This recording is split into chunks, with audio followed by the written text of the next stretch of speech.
In this video, I'll give a quick argument that there are yes or no problems taking longer to solve than to verify. Let's start with a problem.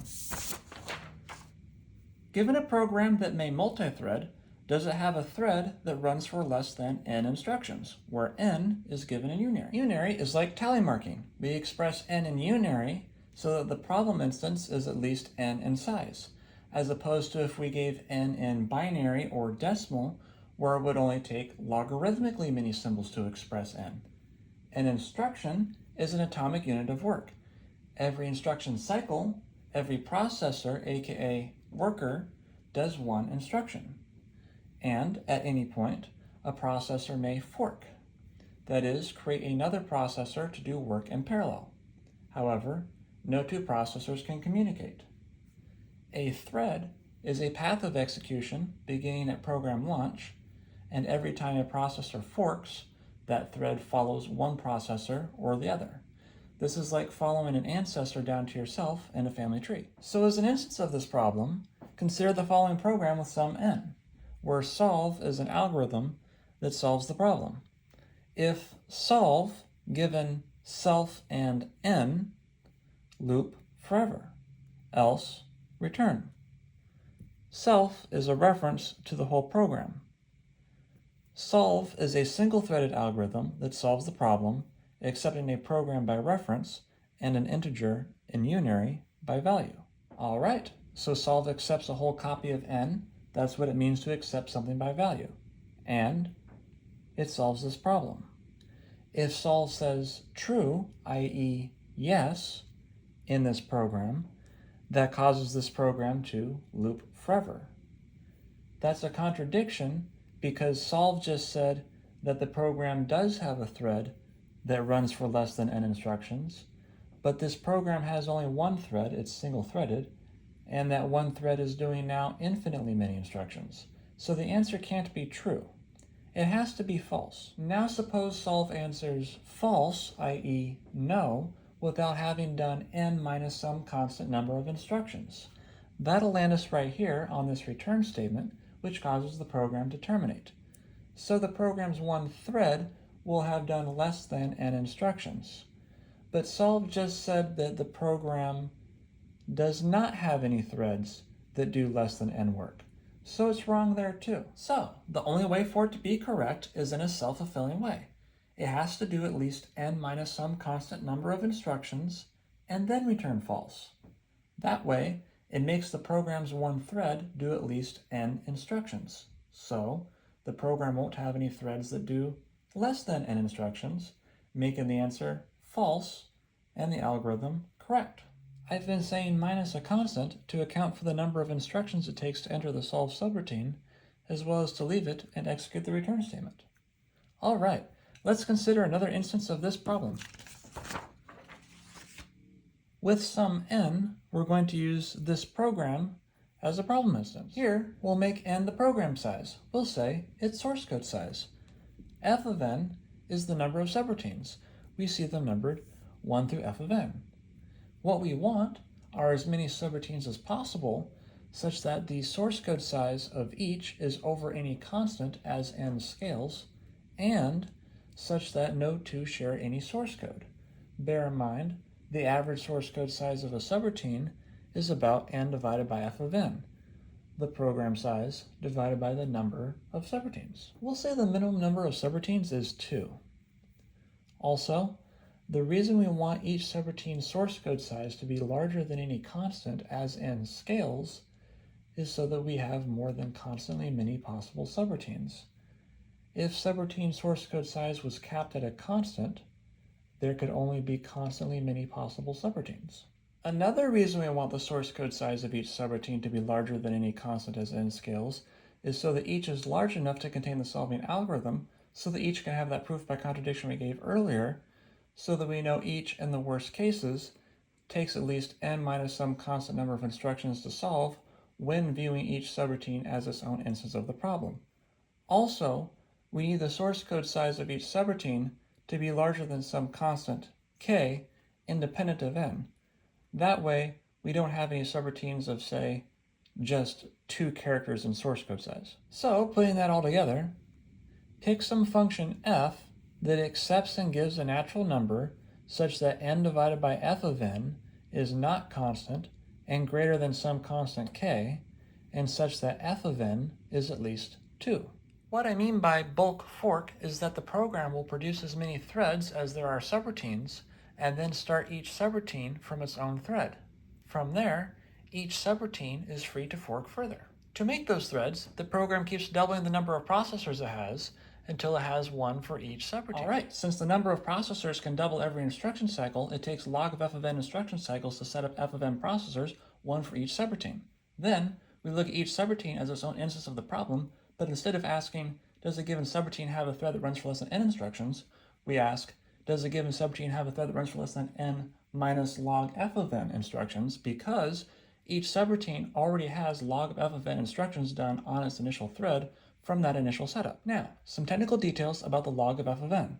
First, it's log base 2, since we're talking about doubling processors. Next, can we really set up f of n threads in exactly the log of f of n instruction cycles?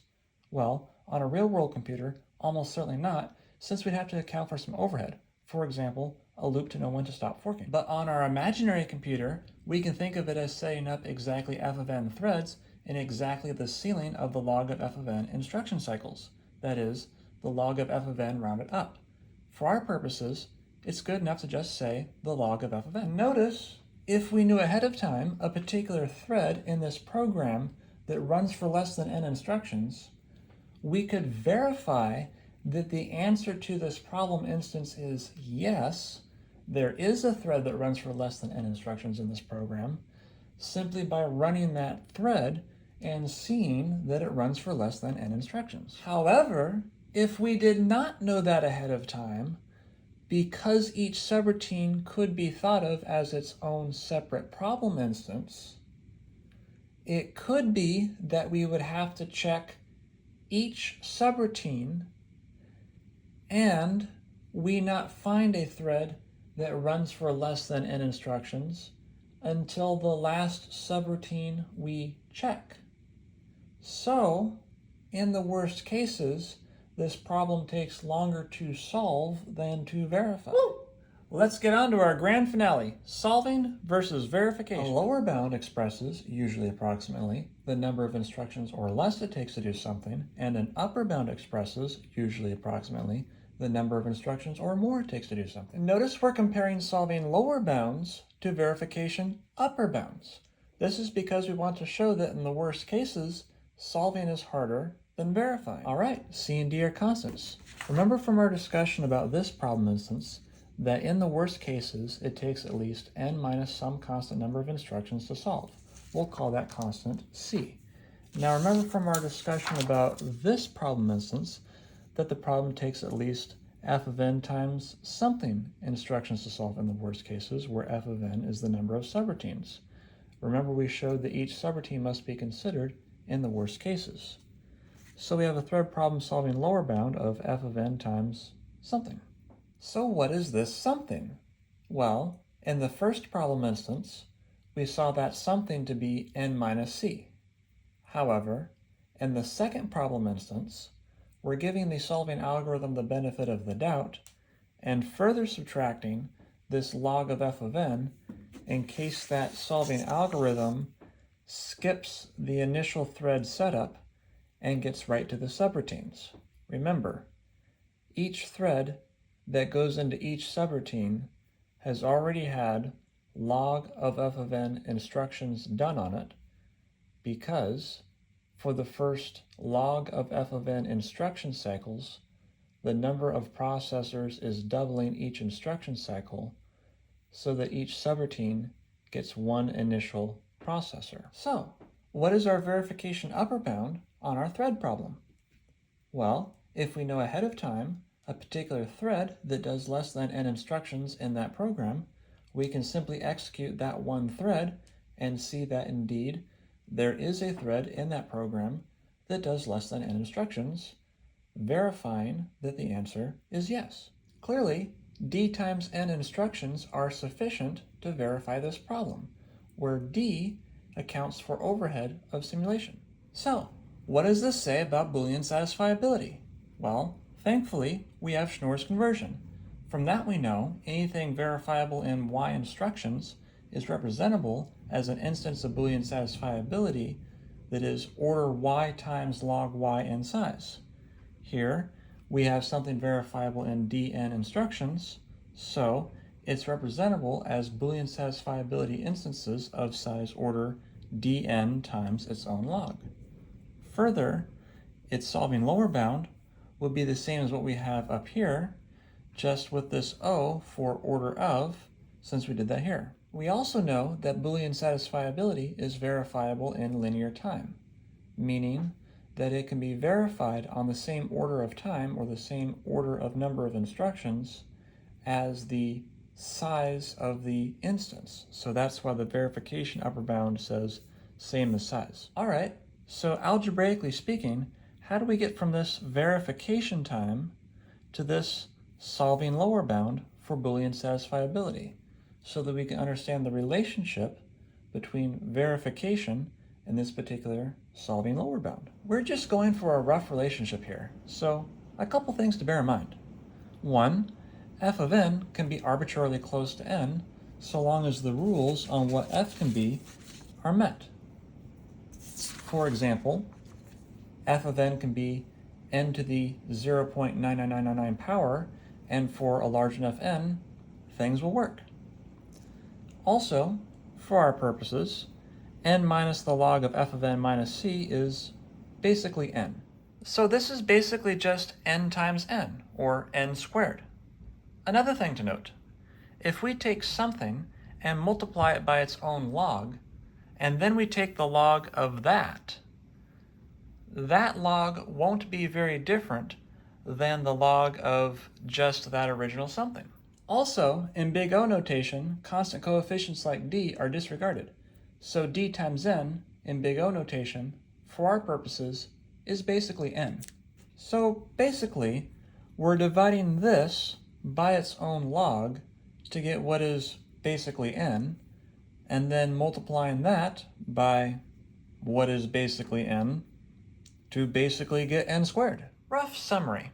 To get from the verification upper bound, which is the same as the instance size, to the solving lower bound, we divided by log n and then multiplied by n. So if we simplify the instance size, which is also the verification upper bound, to just x, the multiplier to get from that verification upper bound to the solving lower bound is basically x divided by log x. So, taking this verification upper bound of approximately x and multiplying it by about x divided by log x, we're left with about x squared divided by log x. So, we just showed a nearly square lower bound for Boolean satisfiability.